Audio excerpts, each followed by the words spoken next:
আসসালামু আলাইকুম ভিউয়ার্স, কেমন আছেন সবাই? আশা করছি আল্লাহর রহমতে সবাই ভালো আছেন, সুস্থ আছেন। আমি আলহামদুলিল্লাহ ভালো আছি।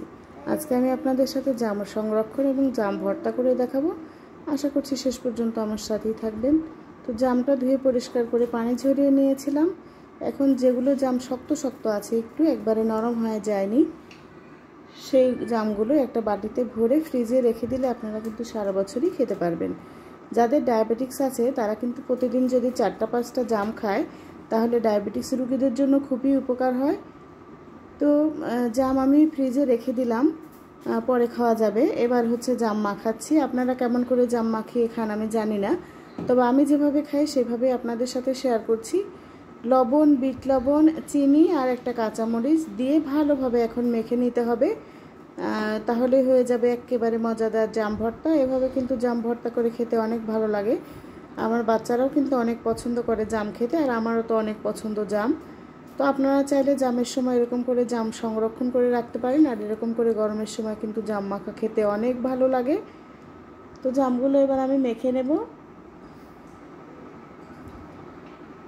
যেসব ভাই বোনেরা আজকে প্রথম আমার চ্যানেলটি ভিজিট করছেন তাদের কাছে বারবারের মতো রিকোয়েস্ট, প্লিজ আপনারা আমার চ্যানেলটি সাবস্ক্রাইব করবেন, লাইক কমেন্ট শেয়ার করে দিবেন।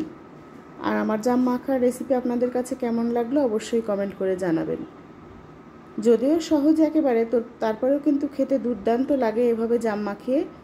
আর সংরক্ষণ করে কিন্তু রাখতে পারেন, আপনারা খেতে পারবেন। এখন যেহেতু জামের সিজন, এখন একটু দাম কম, অন্য সময় কিন্তু দাম তো পাওয়াই যায় না, তারপরে শেষের দিকে দাম অনেক বেড়ে যায়।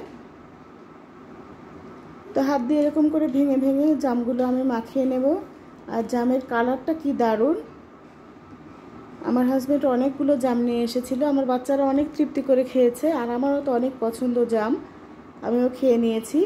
আপনাদের কার কার জাম পছন্দ আর কে কে এভাবে মাখিয়ে খান অবশ্যই কমেন্ট করবেন।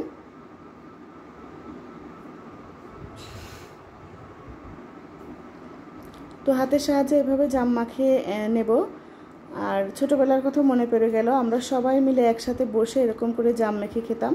তখন অবশ্য এত বড় জাম না, এটা যেহেতু হাইব্রিড জাম, তখন আমরা ছোট্ট ছোট জাম মেখে খেতাম এবং গাছতলায় গিয়ে হচ্ছে জাম কুড়াতাম। সেসব স্মৃতিও মনে পড়ে গেল জাম মাখা খেতে খেতে। তো আজকে ঈদের জন্য আমরা বাড়ি চলে যাচ্ছি। বাড়িতে গিয়ে শ্বশুরবাড়ির ভিডিও আপনাদের সাথে শেয়ার করব। আর নেটের প্রবলেম বাড়িতে গেলে হয়, আপনারা সবাই জানেন।